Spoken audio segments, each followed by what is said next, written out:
Welcome friends, उम्मीद है कि आप सब खैरियत से होंगे। फ्रेंड्स, डेंकी के हवाले से इससे पहले जो है वो मैं 5 वीडियो बना चुका हूं, तो जिन दोस्तों ने नहीं देखी उनसे गुजारिश है कि वो वाली वीडियो भी आप देखें और फिर नेक्स्ट आपको ये पूरी जो है कहानी आपको समझ आएगी। तो दोस्तों, 5वीं वीडियो के एंड पर मैं आपको बता रहा था कि हमारा जो काफ़िला है वो सुबह सहरी के टाइम जब थोड़ी थोड़ी सूरज की लाली नज़र आई तो हमारा जो काफ़िला था 4-5 डालों का वो वहाँ से निकल गया तो मशकील पहाड़ की तरफ। तो तकरीबन 1 आध घंटा जो है हमारी गाड़ी जो है इस तरह चलती रही है कि थोड़े मतलब झाड़ियाँ थी और थोड़ा रेगिस्तान था, इस तरह का एरिया था। लेकिन उसके बाद जो है हमारी गाड़ी एक ऐसे एरिया में दाखिल हुई जहाँ पर हद निगाह, जहाँ तक आपकी नज़र जा रही थी बस जो है रेत ही रेत, समझ लेंगे रेत का समंदर था। तो हमें हर पहले ही जो बंदे हमें लेकर जा रहे थे उन्होंने हमें पहले से ही जो है ये आगाह कर दिया था कि एक तो आपने पास पानी रखना है और दूसरा ये कि आप डाले में बैठ रहे हैं तो मजबूती के साथ डाले को पकड़ कर रखना, क्योंकि डाले की स्पीड जो है बहुत ज़्यादा होती है वहाँ पर। मैंने आपको बताया कि हाईवे पर भी इतने तेज़ गाड़ी नहीं चलाते हैं जितने वहाँ पर वो ड्राइवर जो है इतनी गाड़ी तेज़ चलाते। और उन्होंने पहले ही बता दिया, उन्होंने कहा कि भाई अगर कोई बंदा डाले से नीचे गिर गया तो हम उसको उठाने के लिए डाले को रोकेंगे नहीं, वो उधर ही मरे जिए जो कुछ है वो उसकी अपनी जिम्मेदारी है। तो जब डाले में बैठे तो सही मजबूती के साथ एक दूसरे को पकड़ लें और डाले पर सही चस्पा होकर बैठ जाएं। तो उस रास्ते में तकरीबन जो है ये 4-5 घंटे से भी ज़्यादा गाड़ी चली है। टोटल जो है वो रेगिस्तान था। तो उस रास्ते पर हमने दाएं बाएं जो वो कब्रें भी देखी है, ठीक है। वो चूँकि जो बंदा गिर जाता मर जाता, बाद में वो वहाँ पर जब वो डाले वाले आते जाते उसको देखते तो बेचारे को बस वहीं रेत के अंदर जो है वो कर देते, क्योंकि वहाँ पर हड्डियाँ वगैरह भी थी दाएं बाएं। तो है जिन लोगों ने सफ़र किया है उनको पता है कि उस रेगिस्तान में जो है वो किस कदर गर्मी होती है और किस स्पीड के साथ जो है वो गाड़ी चला रहे होते हैं। और रास्ते में कब्रें भी हैं। ये जो लड़के जिनने टैंकी लगाई है उनको पता है कि उस रेगिस्तान में, जिन्होंने उस रेगिस्तान वाले रास्ते से लगाई है उनको पता है कि रास्ते में जिस रास्ते से गाड़ी जाती है दाएं बाएं कितनी कब्रें वहाँ पर मौजूद हैं। खैर हम जो है तकरीबन 11-12 का टाइम था तो हमें वो फिर जो है रेगिस्तान से आगे एक साइड पर जो है थोड़े खजूरों के दरख्त थे। खजूरों का कोई बाग तो नहीं मैं कह सकता, क्योंकि बाग में पानी वगैरह होता है, तो वैसे दरख्त थे खजूरों के, वहाँ पर हमें उन्होंने जो है ना उतारा। और उसके करीब जो है ना तकरीबन 1 किलोमीटर के फासले पर एक छोटा सा गाँव था। तो मेरे अंदाजे के मुताबिक वो जो ड्राइवर हैं वो उस गांव में खाना खाने के लिए गए, या तो वो उनका गांव था वहाँ पर गए।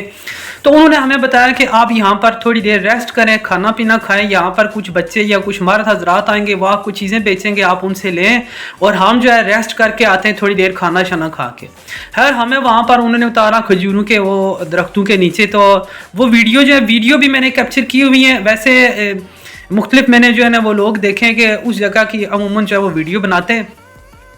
तो उस जगह पर हमें उन्होंने उतार दिया। फिर वहाँ पर छोटे बच्चे आए और कुछ मर्द हजरात आए, उन्होंने हमें पानी वगैरह मतलब पेप्सी ये वो छोटी छोटी चीज़ें रखी होती हैं, वो मतलब डबल ट्रिपल जो है वो रेट पर वो चीज़ें बेच रहे होते हैं। वहाँ पर मजबूरी होती है, उन लोगों की भी मजबूरी है क्योंकि उनका वहाँ पर कोई कारोबार नहीं है और हमारी मजबूरी है क्योंकि भूखे प्यासे तो हमने वो चीज़ें ख़रीदनी थी। खैर हमने वो चीज़ें वगैरह ख़रीदी और तकरीबन 2 घंटे जो है उन खजूरों के दरख्तों की जो है ना नीचे साए में बैठे सोए। तो फिर उसके बाद वो गाड़ियों वाले डाले वाले दोबारा से आए, उन्होंने हमें जो है डाले में जो है ना दोबारा से सबको उन्होंने कहा कि आप डाले के अंदर हो जाए। तो सारे जो भी लड़के थे सारे अपने अपनी गाड़ी के जो है ना अपने अपने ड्राइवर के साथ अपनी अपनी गाड़ी में बैठ के तो दोबारा से वो हमारा जो सफ़र है वो रेगिस्तान के अंदर जो है दोबारा से फिर शुरू हो गया। तो आपको मैंने पहले ही बताया कि यानी रेगिस्तान इस कदर के जिस तरह रेत का समंदर होता है, तो समझ लें हम दोबारा से एक बार फिर जो है वो रेत के समंदर में दाखिल हो गए। फिर वो जो है ना इस तरह हम आगे जा रहे हैं तो एक जगह उन्होंने गाड़ी रोक ली, वहाँ पर 2 लड़के थे, नौजवान थे।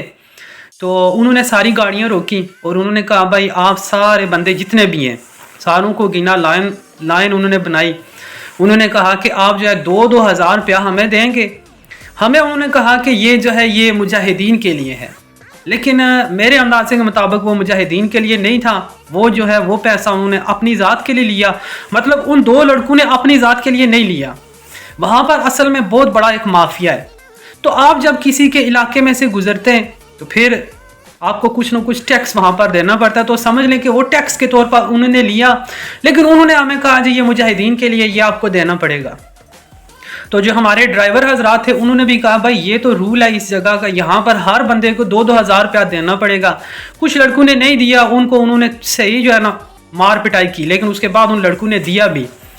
तो खैर बाद में ड्राइवर ने हमें बताया कि ये पैसे अगर हम इन्हें ना दें ना तो फिर ये आगे जाकर ना कुछ फासले पर हमारी गाड़ियों को रोक कर तो सारे बंदूक को लूट लेते। तो ये याद रखें, अगर आपका कोई और दोस्त भी आता है इस रास्ते से, तो जहाँ पर ये लड़के या इस तरह की जो टीम है ये गाड़ी रोक कर आपसे पैसे मांगे कि भाई ये मुजाहिदीन के लिए है, मुजाहिदीन के लिए नहीं होते हैं ये पैसे, जो है ये इधर का जो माफिया ये उसके हैं, क्योंकि उनके इलाके में से हम गुजरते हैं तो ये पैसे ज़रूर देने पड़ते हैं। मैंने चूँकि 3 बार टंकी लगाई है और तीनों बार जो है वहाँ पर हमने उन लोगों को 2-2 हज़ार रुपया दिया है।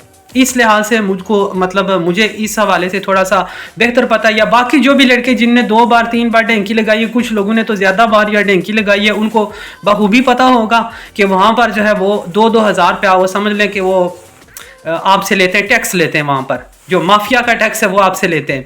खैर वो टैक्स हमने दिया और उसके बाद फिर हम आगे की तरफ रवाना हो गए। तो नेक्स्ट आपको जो है ये पार्ट नंबर 7 में बताऊंगा कि किस तरफ हम गए।